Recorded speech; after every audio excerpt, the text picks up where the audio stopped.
introduced to the General Staff now. The man on the extreme left is Colonel Mandeville, the Chief of Staff of the depot, and then the comptroller, the operations officer, the looks like yes, the administrative officer and the intelligence officer.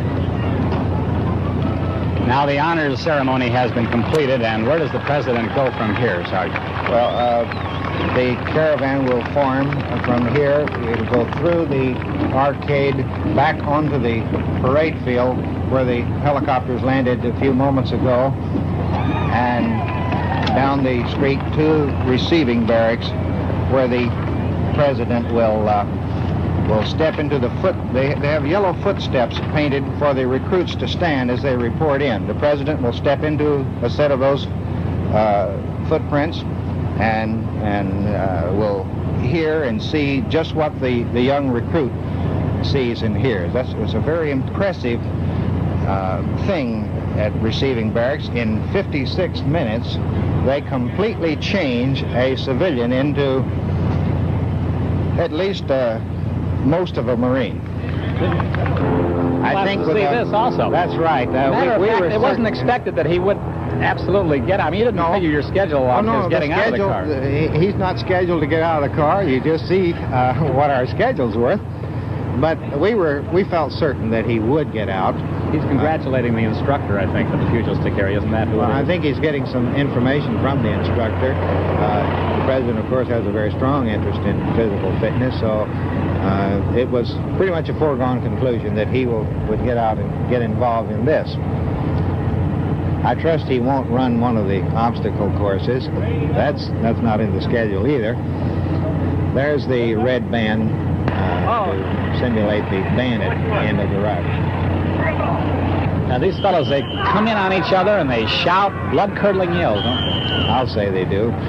If the drill instructor didn't stop them after they knocked the other one down, they would continue to beat on him, because this is training for combat, and combat is a messy business. Here's where they get their first real physical contact experience, don't they? Yes, that's right. I think that they get to like it, too, don't they? Certainly they do. The Marine Corps tries to instill a sense of competition in each one of these people. And they like it very much. As on Sunday afternoons when they're off, they do this sort of thing then. Body contact games. It's a combination of bayonet and boxing motions that they bayonet fighting. Right, bayonet fighting is boxing in a sense. You use the same movements in bayonet fighting that you use in boxing. Speaking of physical activity, you don't have a touch football game going here this afternoon, do you? No, our schedule wouldn't permit it, and it's a little out of season for us on touch football. We play a little soccer on Sundays as a part of the recruits' recreation period. We have the president be willing to stand here the rest of the afternoon and watch this, judging from the pleasure, the expression of pleasure that he has.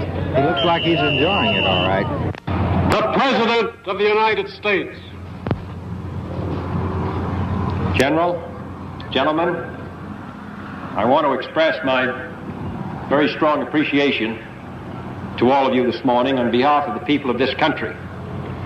The United States, though a young country, has an honorable and distinguished martial tradition stretching back to the Revolutionary War, the War of 1812, the War of 1847, the Civil War, the Spanish-American War, World War I, World War II, Korea. It has meant that every generation of Americans in our country's history has had to bear arms in defense of this country. In more recent years, however, our responsibility has been broader.